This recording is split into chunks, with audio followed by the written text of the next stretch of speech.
worked for Pastor Sam Brunswald for my 4 years of undergrad at Carnegie Mellon. And then tragically, Sam was killed close to my graduation. In 1996, Sam Brunswald was shot, this beautiful urban minister, and killed. And interestingly, as I researched apologetics through my agnostic crisis, what I found most persuasive of all the defenses of the faith that I encountered was the testimony of the martyrs, the witness of martyrdom. I found completely persuasive. I mean, these men died. They suffered and they died, not just for ideas they were convicted of in their minds. They suffered and died for events they watched happen in the course of real human history. They watched Lazarus's resuscitation from the dead. They saw Jesus resurrected from the dead. They were eyewitnesses of his majesty, as Peter puts it. These are not fables. We did not devise these stories. We were eyewitnesses of these real occurrences.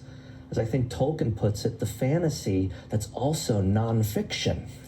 This happened, and they suffered for it, they died for it. I just couldn't imagine a scenario where the resurrection didn't happen. It didn't make sense. Like Peter goes up to James, says, "Hey, Jimmy, yeah, Pete, our Lord's dead. Yeah, I know. This is tough stuff, but I got this idea, right? Let's concoct this wild story about him coming back from the dead. And we'll go to prison for it, and we'll get pelted with rocks for it. We'll get fed to wild animals for live Roman spectator sport. We'll hang on spikes and burn to death as tiki torches at Nero's garden parties. Doesn't this sound great?" "All right, Jimmy, all right, Pete, yeah, rock on, let's do it." And they all go and agree to this story, and no one divulges the secret. That took more blind faith than anything. I mean, I couldn't deny the real resurrection of Jesus Christ. But here I was now later in my faith journey, and martyrdom was right in front of my face. A minister who I loved as a father, who had a parsonage lined up for me, who had made me his intern, was now gone because he was an urban minister, and ministry is not safe. And it, for the first time in my life, I pushed the media away. They didn't know who the killer was yet, and so I didn't want my face on the camera. And I backslid, and I got lost in all kinds of nastiness. And like, of the deadly sins, I tried several of them. Greed in particular bit me. Got addicted to money, went to work for the corporate world, and kind of lost my calling as a minister.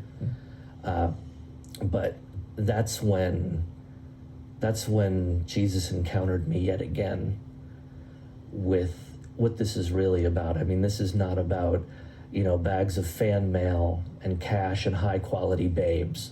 This is about love. This is about a love where the almighty creator of the universe made himself present in the home of Mary and Joseph. Simple truth, humility, love that washes feet. And that's when I fell in love with Jesus Christ at a whole new level. I wanted him back. I was afraid he was mad at me for my backslidden time, but he wasn't waiting with a club. He was waiting with a hug. I felt like he embraced me and said, "There you are. I've got you back. Don't do that to me. Don't you ever do that to me." I felt a father's love. Was it a person that helped as a channel to bring him back to you, or a reading, or a prayer? It was just very, that was just very much my own conviction, my prayer life, my conscience burning and burning and burning.